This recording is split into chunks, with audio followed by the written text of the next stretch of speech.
Muy buenas tardes, queridos alumnos. El día de hoy veremos la ilustración, el primer tema de la unidad número 6.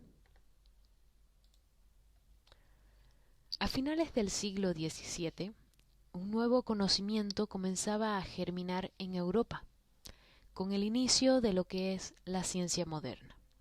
Este conocimiento llegaría a difundirse por toda Europa y así convertirse en una fuerza capaz de remover el poder ya establecido hasta entonces, que era la Iglesia y la monarquía. Este nuevo saber declaraba que el conocimiento no se hallaba únicamente en esa revelación divina, que era reservada para unos pocos, sino más bien el conocimiento se hallaba en la observación de la naturaleza que podía ser practicada por todo el mundo. Las nuevas verdades originaron un movimiento impulsado por la burguesía. La burguesía eran los habitantes de los burgos o de las ciudades, causando así una profunda renovación en todas las áreas de la cultura. Este movimiento es conocido con el nombre de Ilustración. Sometió la visión del mundo a una crítica racional.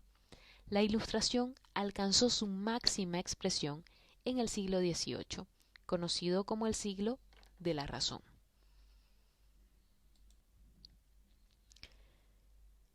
La razón, ya en el siglo XVIII, se corona como el valor supremo que debe estar presente en toda relación social y conducta humana.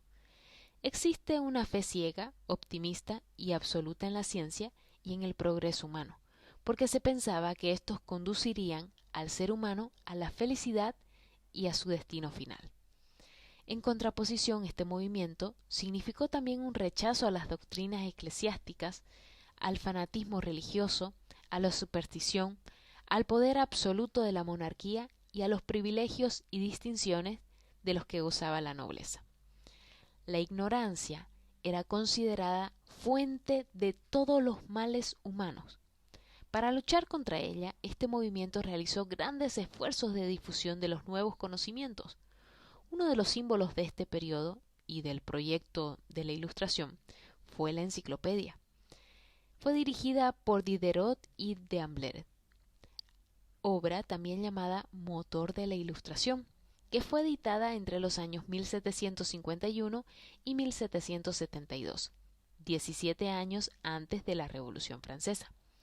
La filosofía y las ciencias adquirieron predominancia en el campo del saber y el género literario más dotado en esa época fue el ensayo, por ser el que más se presentaba a la exposición de ideas, de pensamientos y de críticas. Voltaire fue, así como se lo conoció posteriormente, a Francois-Marie Auret, un dramaturgo, ensayista y narrador francés que formó parte de la generación importante de pensadores de la Ilustración, junto a Rousseau y Montesquieu, entre muchos otros pensadores. Voltaire se hizo célebre por sus escritos literarios y filosóficos en los que propugnaba que el hombre debía tomar el destino en sus manos mediante el conocimiento científico y mejorar su vida embelleciéndola a través de las artes. Para ello era necesario abandonar el fanatismo religioso y fomentar la libertad de expresión. Voltaire fue lógicamente encarcelado en la Bastilla durante 11 meses por sus críticas a la sociedad, al gobierno y a la religión. Desde su salida de prisión adoptó ya el seudónimo de Voltaire. Para Voltaire la literatura debía tener un fin didáctico, es decir, debía ser útil para la vida de los lectores. Asimismo debía fomentar ese espíritu crítico y extirpar los prejuicios de la época. Los escritos de Voltaire se caracterizaban por su simpleza de estilo, por su ironía, por su escepticismo y por su sentido del humor.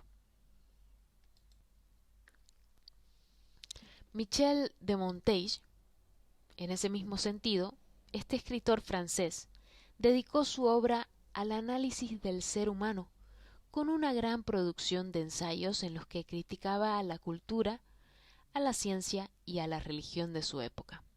El ensayo como género fue creado por él y la influencia de este género literario fue trascendental en la literatura, tanto occidental y posteriormente mundial.